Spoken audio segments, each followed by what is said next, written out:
Hey everyone, welcome back to Poplar Preparedness. This is going to be a review of what's happening overseas in the country of Sri Lanka. In the preparedness community, we have a lot of people who like to speculate a lot. We have a lot of people who have watched far too many movies, and their understanding of what an SHTF situation, what a global collapse or a country's collapse looks like, is informed a lot more by fiction and people's imaginations than it is by historical examples.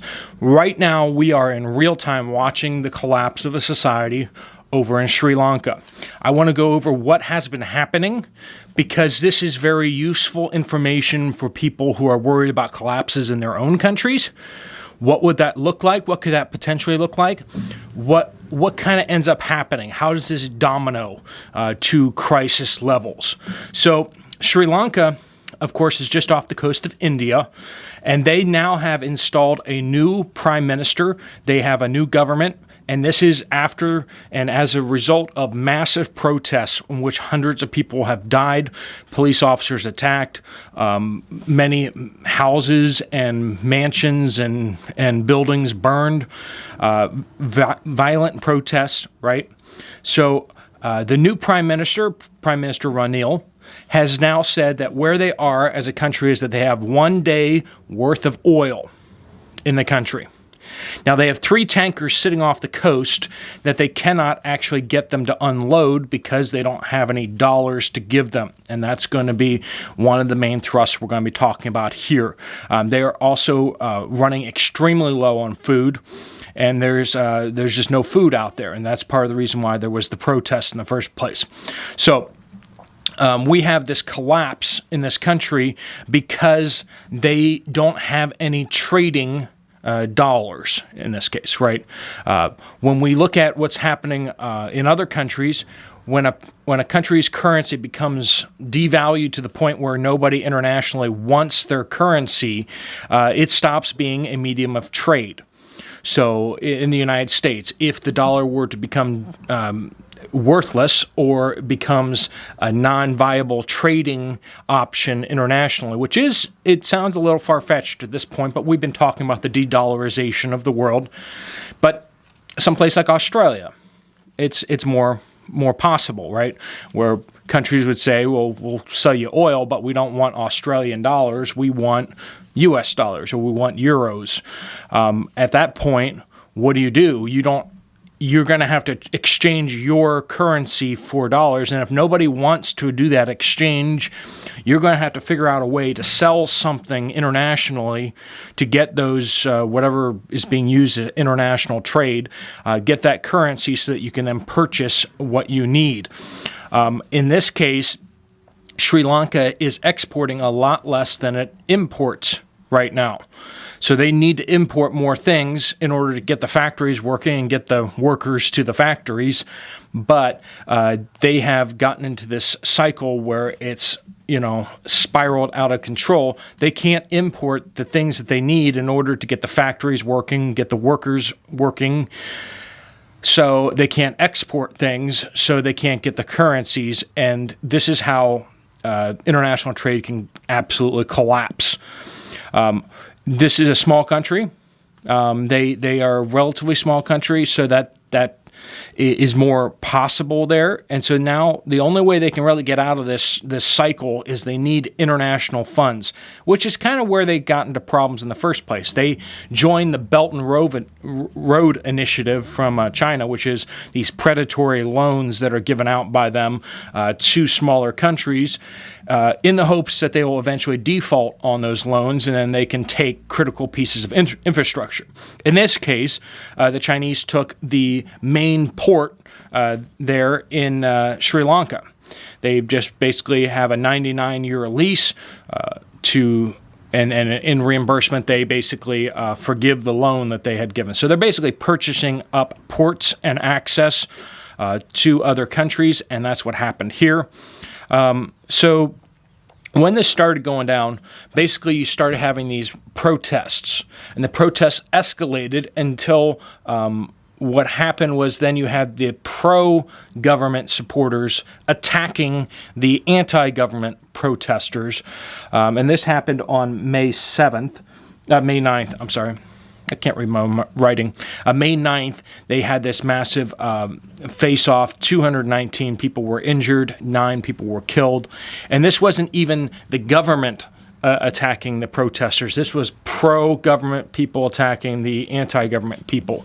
So what we see is when you have this kind of conflict, you're going to naturally have factions, right? So put that in the sphere of the United States or wherever like that. It wouldn't necessarily just be people in general going up against the government, but rather anti-government people versus pro-government people potentially squaring off without even necessarily having the police being involved.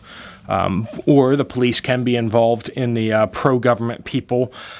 So you get this complex scenario.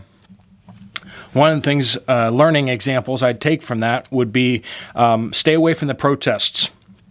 Unless you really, really understand what's going on with a protest, don't get caught up in it. And be ready to leave. This is where we were in January of last year, where some people got caught up in a protest, and then they started doing things that they probably shouldn't have been doing. Now, what has happened to them has been clearly unjust and a travesty of the justice system in the United States. It's been unbelievable. But all that to say, if you're watching out for you and your family, which is most important, remember, as things get more and more out of control, you need to shrink your focus. Stop focusing on what's happening internationally and start focusing on what's happening locally. Focus in, and when things get really tough, focus in on just what's happening with your family, right? A lot of preppers talk about this, that, when things go all terrible, it's just going to be me and my family. We're just going to be looking out for our own, or we have a few other families that we're going to be trying to take care of. And that's absolutely appropriate, because when things are very, very stable, yes, in the United States, we've been able to look around the world and say, hey, what's happening over there? And, can we help those people? And can we meddle in those countries? Because everything was stable back in the United States. And recently, we've been seeing that as the United States has grown less stable, most people have been shrinking their focus down to like what's happening in our country, right? And more people in the United States would say, I don't care what's happening in the world because I'm concerned what's happening in my country. But now we're kind of moving into another stage in the United States where it's like you almost need to stop being quite so concerned what's happening at the national level and start focusing more on what's happening at the local and state levels right now. And that's where we are. In Sri Lanka, if you're protecting your family in unrest, you need to kind of not show up at the protests. Right? Because that's how you get injured or killed, and your family needs you. They also have a curfew in place. So basically, whenever you have protests start having protests, inevitably the government's going to put in curfews. So if you have people at different locations and such like that, do you have ways of communicating with each other? Because a lot of times the governments will also shut down cell phone service.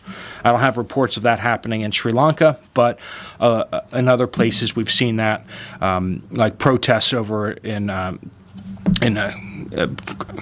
Kazakhstan or Kyrgyzstan? I can't remember which one. I'm pretty sure it was Kazakhstan. Yeah, Kazakhstan. They shut down all the cell phone towers, right, in order to limit the ability of protesters communicating with each other. In Kazakhstan, in Almaty, they shut down the cell phone towers. And we see this in other places, too. When you're using government communication systems or systems that the government can access, they tend to shut those down or to limit the ability to access them during times of unrest.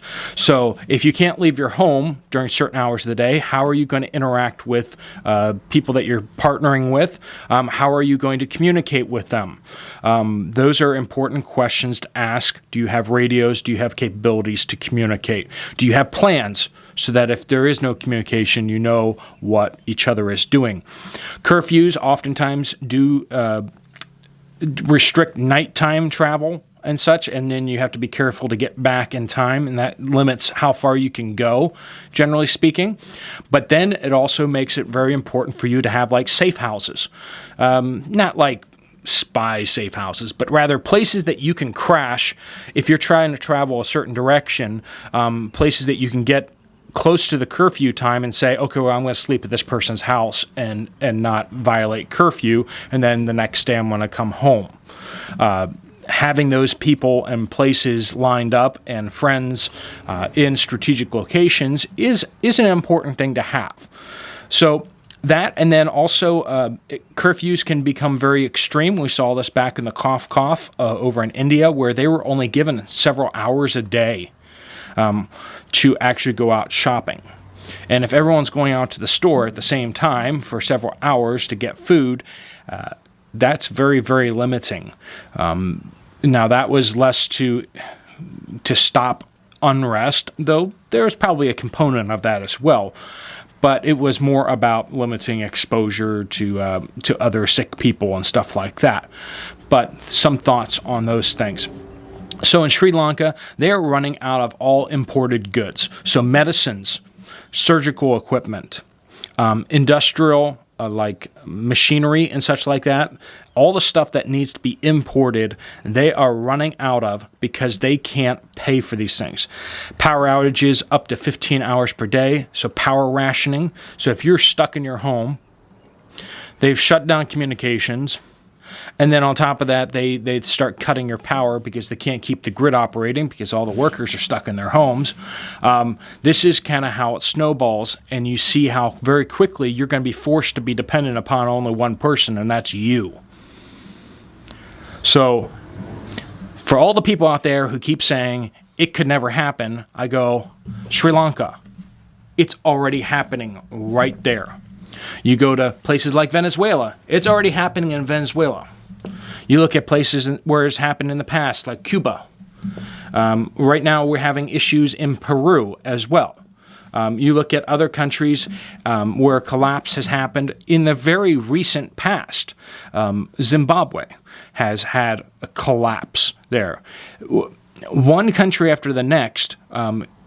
Right now in Iran, things are starting to snowball towards a collapse. They're having bread riots. They have just instituted a digital rationing system, right? So that it's not like you go to the store, you can only get one per visit. It's now you can only get one per week, no matter what store you go to, right? And so that's a situation where we've been warning about that for years. It's not hard to implement.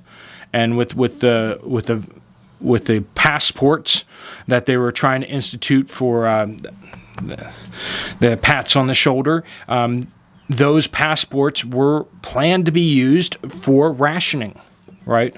So that every time you go in the store, you get your passport scanned, and then they can start, giving you coupons on there for how many things you're allowed to purchase. And once you've purchased them, you can't get any others. So once they get an national ID level, they can then track what you're buying and what you're not buying and make sure that you're not buying too much. So folks, we say stocking up now is a window of opportunity that can close, whether it's because of rationing or whether because the supplies suddenly disappear or because the prices just get too outrageous. You're seeing the prices going up. And when prices go up, they start instituting price controls. This is what happens everywhere. And once they institute price controls, you start having massive shortages because, it's too cheap to buy the stuff. Everybody will take as many as they can get, right? So folks, these are kind of some historical examples of what it actually looks like for a society to degenerate.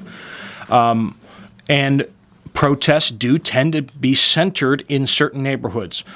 The denser the population is, the more likely there is to be a protest. The less population, the more rural of an area that you're in, the less likely there's going to be a protest at your place, unless you do something to provoke the mob, right? Or you have a position of authority like you're a mayor or something like that. If that's the case, then you might have a mob show up at your house. But other than that, the more rural of place that you are, the better.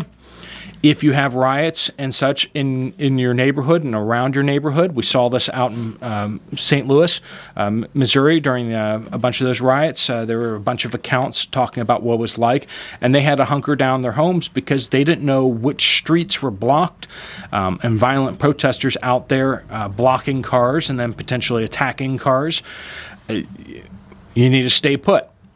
But the better thing is to not be in that area in the first place. So if you hear of protests happening in your neighborhood, you need to be hyper vigilant, figure out what's going on, and if you can't figure out what's going on, see if you can get away. Because getting away before the protests start sometimes can be a very, very valuable decision, because protests can continue for months and months and months. If there's enough anger there, the protests can not only continue, but they can also escalate. They can become more violent. Protests tend to become more violent the longer they keep protesting. So, all right, folks, that's what I got for you. Hopefully some of that has been informational. Some of it's been useful to help visualize what has actually historically happened in places like Sri Lanka and other places. If you like the content that I produce, please do always hit the like button whenever you can. That helps the algorithm get this out to more people. If you didn't see the food shortage update from this morning, you want to click here to check that out. God bless you, and I'll see you later. Steve Poplar out.